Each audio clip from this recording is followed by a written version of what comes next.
I'll give kind of a brief little history lesson as we do the trip here. Feel free to look out the windows as I talk. I've seen this all many times. We are now currently leaving the Cascade Mountain Range, home to Mount St. Helens, south of us in Washington State. And we'll be docking 500 feet below us right now in the Pacific Coastal Mountain Range, home of the Canadian Pacific Railway, which was built in 1885. Finished, I should say. The Great Divide that splits the two ranges is the Fraser Canyon as well as the Fraser River, which you're going to get a great view of in a couple seconds on both directions here. Right underneath our feet as we pass over the bluff and out of the trees is the Canadian National Rail Line and one of its many constructed tunnels.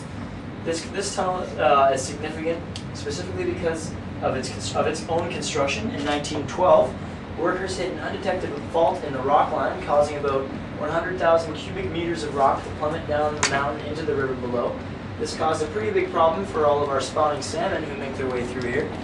And due to this problem, the Canadian and the American governments teamed up together and created these structures you'll see on either side of the river. There is a couple, there's one below the suspension bridge to my left, as well as underneath the White Houses there to our right.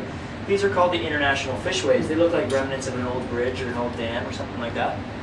What they do is they slow the water down for the salmon so they can actually make their way through Hell's Gate without actually having to swim through the turbulent waters. And we've been pretty successful with helping the salmon make their way through here. It's a bit of a change. We actually have mankind helping out Mother Nature for once. Hell's Gate is the rough turbulent water you see underneath the suspension bridge to our left here. It is the deepest as well as the narrowest point in the entire Fraser River. It's 33 meters wide, and today the water depth is about 140 feet.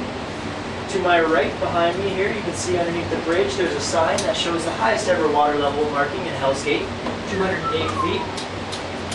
Pretty close. Hell's Gate got its name from legendary explorer Simon Fraser as he made his way through here in 1808 on a canoe. He wasn't very successful making it through on a canoe, as you can imagine.